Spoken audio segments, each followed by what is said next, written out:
안녕하세요. 무명 목사입니다. 사회 경제적으로 너무 힘들지만 주님의 도우심이 끝까지 여러분 모두에게 함께하기를 기도하겠습니다. 오늘은 제가 경험한 일에 대해서 함께 생각해보는 시간을 가졌으면 좋겠습니다. 지난 가을에 있었던 일화인데요. 해마다 하는 교단 목회자 야유회 다녀온 이야기입니다.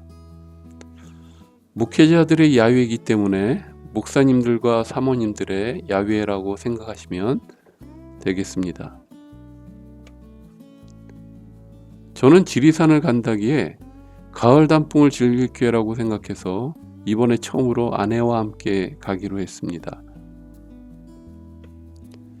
집합 장소에 가서 보니 모이신 분들이 정확히 20명이 된 것입니다. 문제는 여기서부터 시작됩니다. 임원단에서 스타렉스 10인승 차량 3대로 출발하자니 조금 경제적으로 낭비라고 생각했던 모양입니다.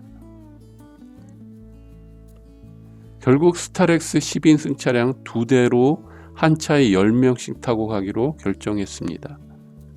등산 장비와 한 차에 10명이 타다 보니까 너무나 좁은 의자에 약 5시간 30분 동안 차를 타야 하는 지경이 된 것입니다.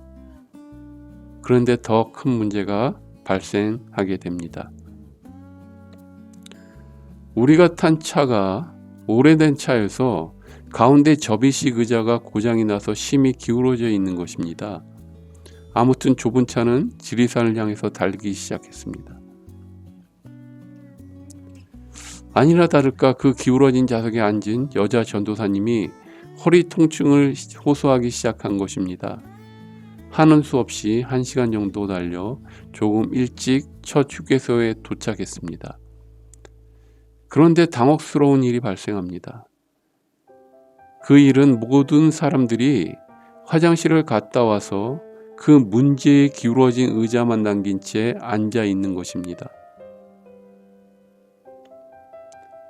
원래 그 자리에 앉아 있었던 여 전도사님도 미리 화장실을 갔다 와서 다른 의자에 앉아 있었습니다.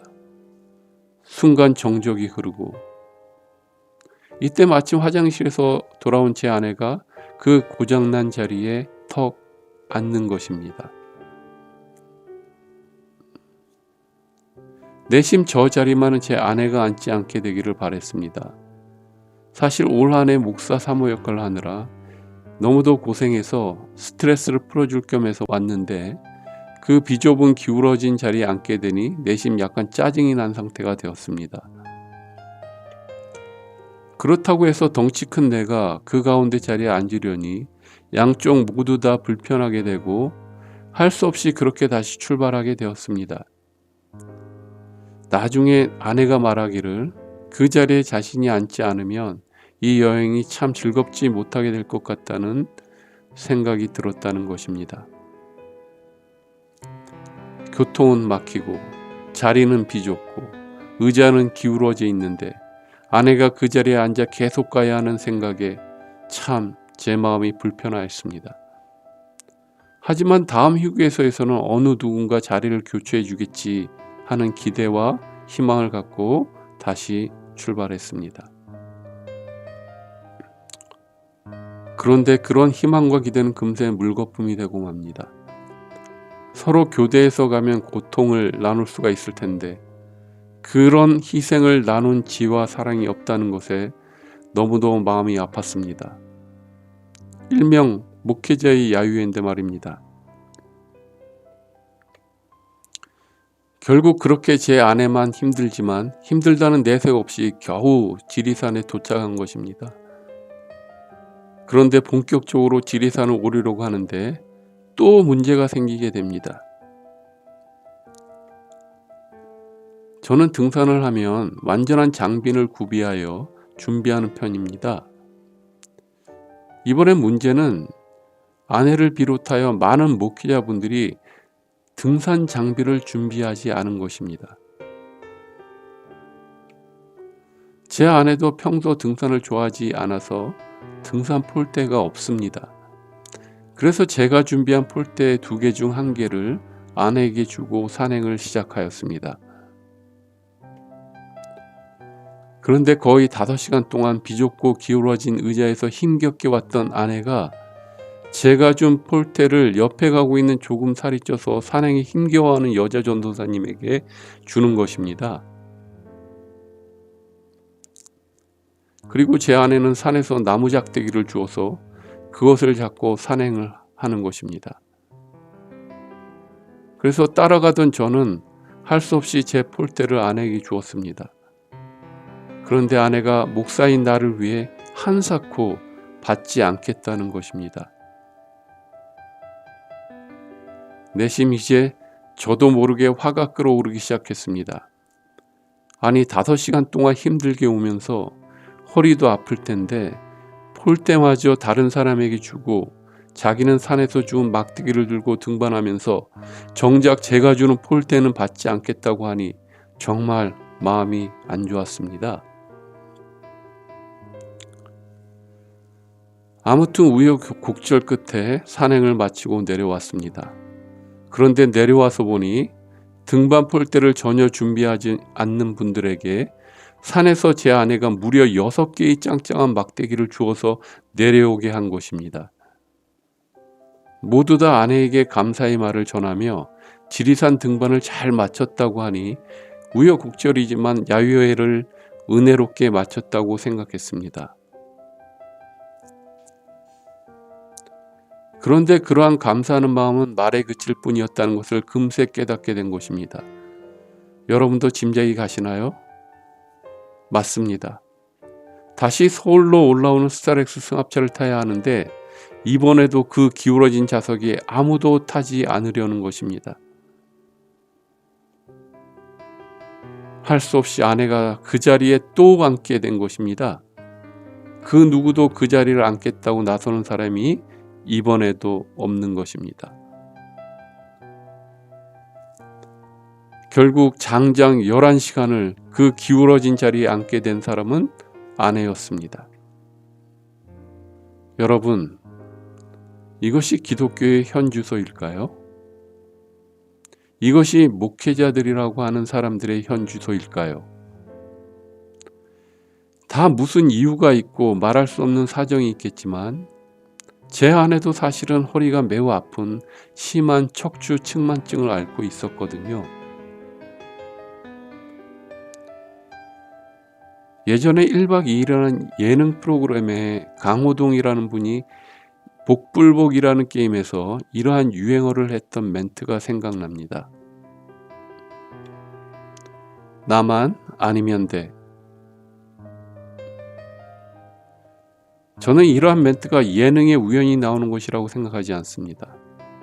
저는 이러한 생각들은 현 시대를 아주 적나라하게 반영하고 있다고 생각합니다.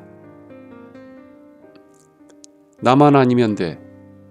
나만 기울어진 의자에 안 앉으면 돼. 라는 생각 말입니다.